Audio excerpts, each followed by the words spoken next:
Bunny here, your friendly neighborhood dental technician, here to give you some information on how you can tell if your Fang maker is an uncouth bastard. There probably will be expletives, and hopefully this video will be quick and informative for you. The first thing I'm going to start with are the gloves. This is definitely something they should be wearing, and they should be changed often. And before they go into someone else's mouth and not use the same gloves, I've seen them do that. No. If you don't see them take off their gloves and throw them away in between clients, smack them in the head and run away. These are dental exam gloves, so they don't necessarily need to be this color.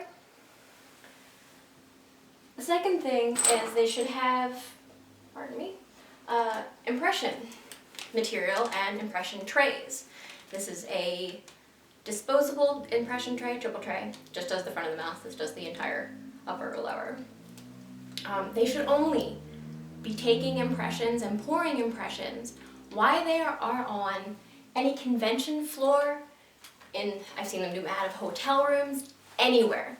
They should not, I repeat, should not have any of their materials to make the fangs with them while they're there on the convention floor or wherever they are doing this. This should not be done in front of people. It should be done in a well-ventilated room. They should not be grinding, making, etc.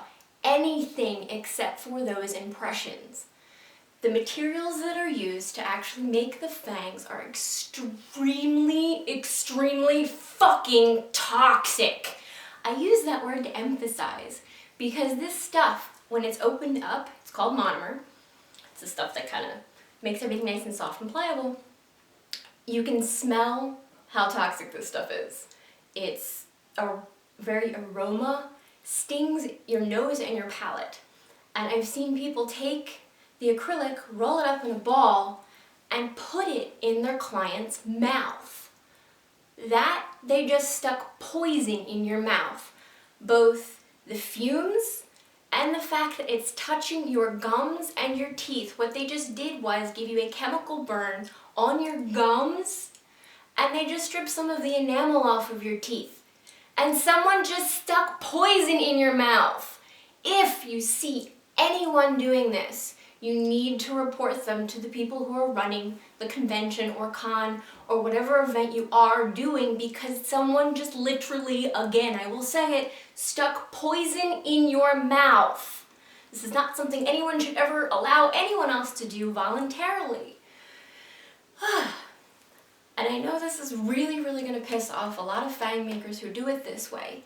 I know if you went to school for any of this, I'm talking special effects and not necessarily dental school or dental type school, whatever, they didn't teach you how to do it that way. So stop doing it that way. And I won't bother you because I will actually report you and shut you down. You're putting your fingers in someone's mouth and you don't have any gloves. And if you aren't using impressions like you should be, you lazy bastard. Also, I would really, really like to see some of this, or D-side, cavicide. They're both around the same thing.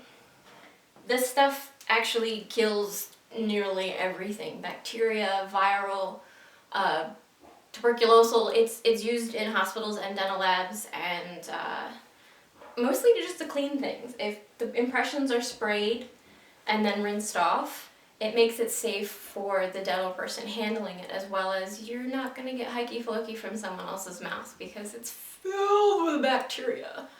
So yeah, it shouldn't be openly handled, and sometimes people's gums bleed, and that's really, really dangerous because herpes.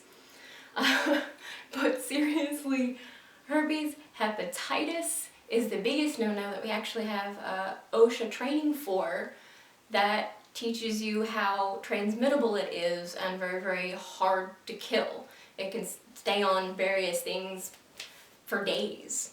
This helps a lot and should be everywhere when you're doing the dental stuff to clean up and etc, etc, etc.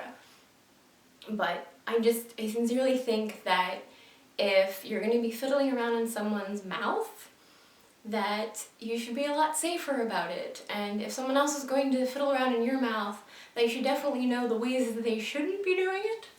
So I'm really hoping that this was at least a little bit informative, and be careful of the fang makers out there that might want to stick nasty, horrible things in your mouth, including dirty fingers.